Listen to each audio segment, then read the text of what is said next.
বিশ্ববিদ্যালয়ে আমরা প্রথমবারের মতো এবার মহিলাদের ঈদের জামাতের ব্যবস্থা করতেছি।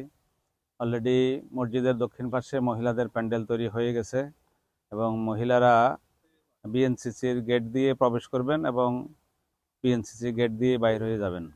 মহিলাদের জন্য আমরা অলরেডি গ্রুপে জানিয়ে দিয়েছি যে ওনারা উজু করে এখানে আসবেন।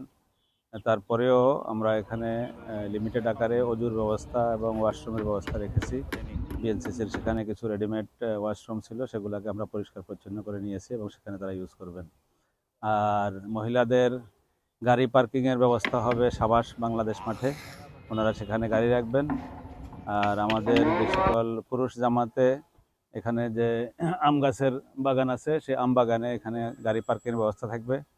আর এখানে আমরা শিশুদের জন্য একটা আনন্দ উৎসবের আয়োজন করেছি।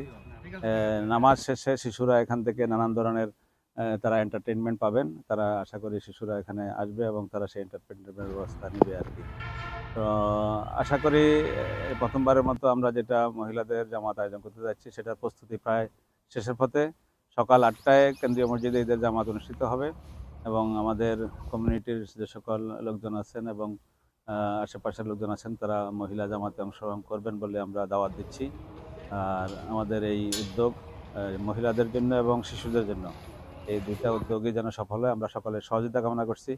এবং এই সকল দুইটা উদ্যোগেই শৃঙ্খলার প্রয়োজন হবে। মহিলারা সেখানে নামাজ পড়া অবস্থাতে তারা নিজেরাই শৃঙ্খলা বজায় রাখবেন এবং শিশুরা বাচ্চারা এখানে তাদের যে এন্টারটেনমেন্ট হবে এবং তাদের জন্য যে ঈদ ফেস্টিভ্যালে আমরা আয়োজন করেছি তাতেও শৃঙ্খলার সাথে তারা এই সকল এন্টারটেনমেন্ট উপভোগ করবেন বলে আমরা আশা করি। আমরা এই বিষয়ে সকলের সহযোগিতা কামনা করছি। আমরা এখানে প্রায় 400 মহিলার জন্য আয়োজন করতেছি এবং যদি এর চেয়েও বেশি হয় তাহলে সেখানে টেম্পোরারি ব্যবস্থা থাকবে, আরো 200 জন যেন পড়তে পারে। 5 থেকে 600 মহিলা একসাথে নামাজ পড়ার ব্যবস্থা আমরা করছি।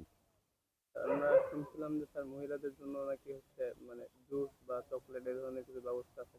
এখানে আসলে শিশুদের জন্যই আমরা একটা এন্টারটেনমেন্ট, আমরা সেগুলা বলবো না, কিন্তু বাচ্চারা এখানে আসলে আনন্দ পাবে সেরকম কিছু ব্যবস্থা থাকবে আর কি। বাচ্চাদের জন্য আমরা কিছু আনন্দের ব্যবস্থা করছি, সেটাই।